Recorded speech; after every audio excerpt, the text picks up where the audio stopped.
I've made the most unique game for that game jam contest. It's basically GTA, but you're a vampire draining people. Very tough but fun, really solid game loop. I'm definitely gonna win the contest, right? What? Well, obviously they don't understand anything about games. So I decided to dedicate my life to turning this game into a Steam masterpiece to prove they were wrong. That's how healthy people deal with criticism, right? Stick around because the game has drastically evolved since the game jam. Much smarter enemies, a versatile upgrade system, crazy enemy waves and more. In the first devlog of this game I promised a new enemy with sunglasses and a rifle and then never mentioned him again. Oopsie doopsie. But it's time to fix that mistake. Meet Scourge McGeorge. He's ready to ruin your run with his rifle, except he doesn't actually have one yet because I still have to draw it first. But hey, nothing can be easier, right? Just grab a picture of a real rifle, scale it down, and you're done. Yeah. Totally normal pixel art. Okay, the rifle is done and it's deadly. Deadly to my self-esteem. I mean, have you ever tried to make light only using grid squares? Okay, I have the gun, but before I can add the new enemy into the game, I have to overhaul the enemy behavior system. And instead of duct taping the code together like I usually do, I decided to use the brand new Unity behavior package, and I have to admit it is awesome. After a few evenings and lots of failed attempts, I managed to build the behavior tree. The left branch is a script that constantly checks the enemy parameters and decides what to do. The other branch is responsible for actually carrying out each type of the behavior. So they're basically smarter than me now, because my behavior is like eat, sleep and... what does this do? So the enemies chase the player and then, after an attack, they start to surround him. They've gone from useless to mildly terrifying, and that's progress. So finally, Scourge McGeorge is in the game, and oh my god, he's trying so hard to carry the gun. Are you okay, man? Okay, he's not about to break his back anymore, and like the pistol enemies, he chases and surrounds, but shoots 3 bullets at a time from farther distance. Basically, he's a Terminator, except his name is Scourge McGeorge. Drop a better name suggestion in the comments, or I'm keeping it. And that'll be your fault. One key feature I couldn't get done during the game jam was the upgrade system. Upgrades are a massive part of the fun in roguelikes or games like Vampire Survivors. They take a simple gameplay loop and turn it into an addictive spiral of dopamine. Players feel like every run gives them new choices and a new way to humiliate hordes of enemies. But 20 minutes till dawn went even further, introducing upgrade trees, where your choices lead to more specific builds. This feature takes the replayability to the new heights, letting players aim at different builds every time. I want my game to offer the same strategic choices. So I need to make a versatile upgrade system that supports composing complex upgrades and allowing dependencies between them. I did some research and found a handful of tutorials on creating upgrade system in Unity. Though most of them look like worshipping the spaghetti god monster. Noodles. As a software developer, I've cooked up an ocean of noodle soup myself, so this time I decided to do it right. Therefore, I spent a few weeks obsessively designing the most over-the-top upgrade system to prove myself and the world that I'm a good developer. That may not sound like a logical decision, but let's remember what Alan Turing once said. Good code takes time, bad code takes forever to debug. So he totally approved me when he said it back then. Yeah, speaking about that. Chuck. Here's how it works. I can create new upgrades right in the Unity editor. Each one has a title, description, an icon, and a list of changes to the player's stats that it applies. The upgrade dependencies are set up with a simple drag and drop. Let me know in the comments how many of you are interested in technical details. With the system set up, I created 6 upgrade trees: attack power, attack speed, dash cooldown, dash upgrades, health, and movement speed.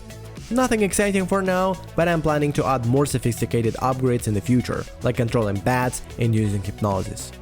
What upgrades do you expect to see in a game about vampires? Let me know in the comments. I added all of them into the game and set the upgrade UI to appear when the main hero finishes draining prey. Perfect! Right? Listen, I'm not a designer, but I think minimalism is trending now, isn't it? Okay, I have to make the icons. But I assure you it's gonna be terrible. Meet the vampire mouth! But I guess you can't really say it's the mouth when it's just 10 squares. Maybe I just need to make the mouth bigger? Yeah, that's definitely better. Oh, I know. A normal mouth has more teeth. I just need to make it green here. Well, maybe not a hockey player green, but a normal healthy green. Yeah, like this. Only if I was making pixel art for a dentist cleaning billboard. Okay, I know what can fix everything. Frog vampire.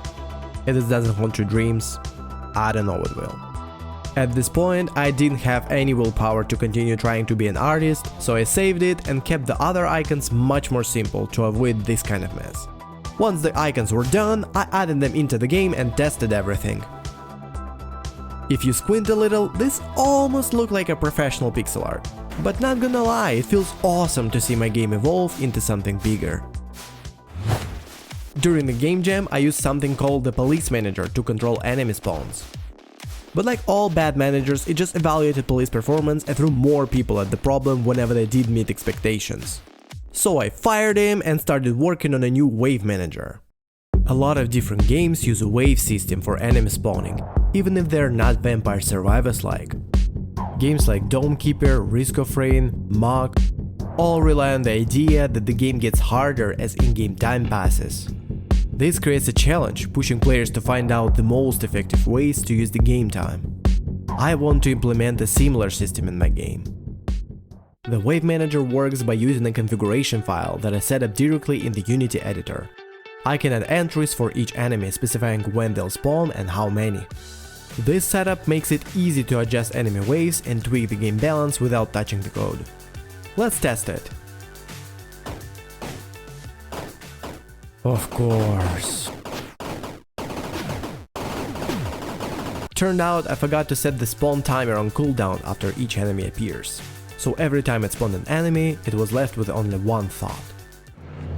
More. After fixing the bug, I finally got the Wave Manager working. Now during the first minute, the Wave Manager ensures that 5 pistol policemen are always present on the scene. Then, at the start of the second minute, rifle policemen join the party. Oh, come on! Alright, the Wave Manager is finally working perfectly. But there's just one small problem with the gameplay. You see, once you start draining prey, there's no turning back. You can't stop until it's done. But sometimes, after you've already started draining, you lock eyes with that confident face holding a gun, and all you can do is watch the bullet slowly closing in, knowing it'll stop draining and deliver the punishment you deserve for your bad decision. So, I changed the controls, so the draining only continues while the button is pressed, but you can release it anytime and dodge that punishing bullet. Ha! Suck it, loser! Also allow draining policemen when they reach a certain health threshold. You need to land one hit on a regular policeman to start the drain.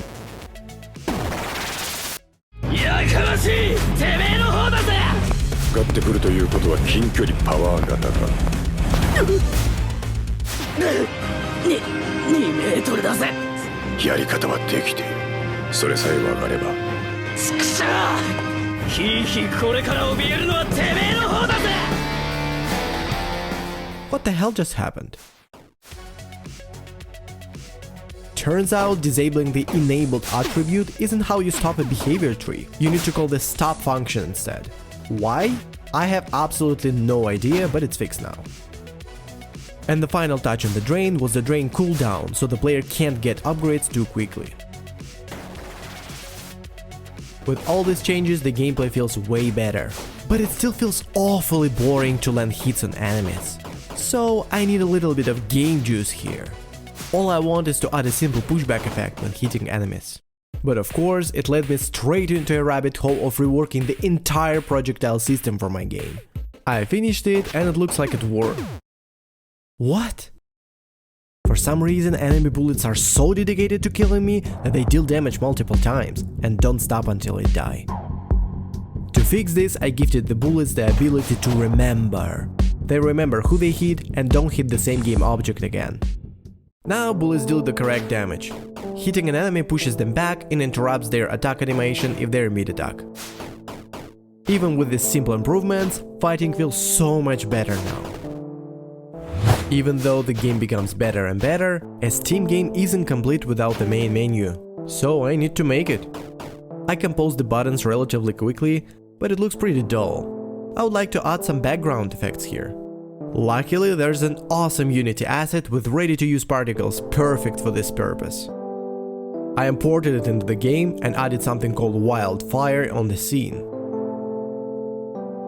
Yeah, we need something on a bigger scale.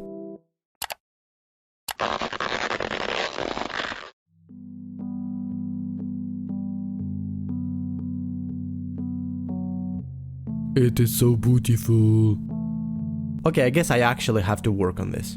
I took the embers from the fire template and made some adjustments. Also, I added a light source behind the particles. So meat! Made with Unity engine. Gen HD Fake Production presents.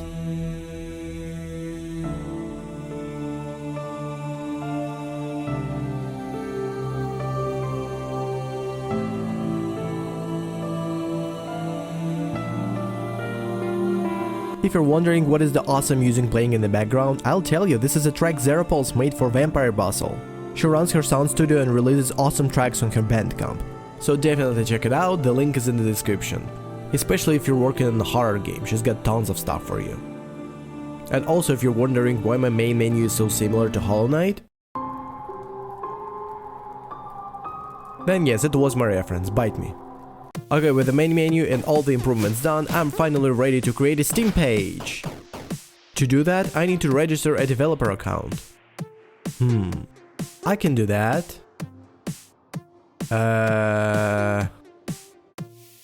Maybe we'll do it next time? Yeah, sure. Oh, and if you're wondering who won that game jam, I'll tell you. It was an egg. I mean, seriously, in this game you have an egg. And then you press a button and wait while it cooks. I mean, I'm not judging, but losing to an egg?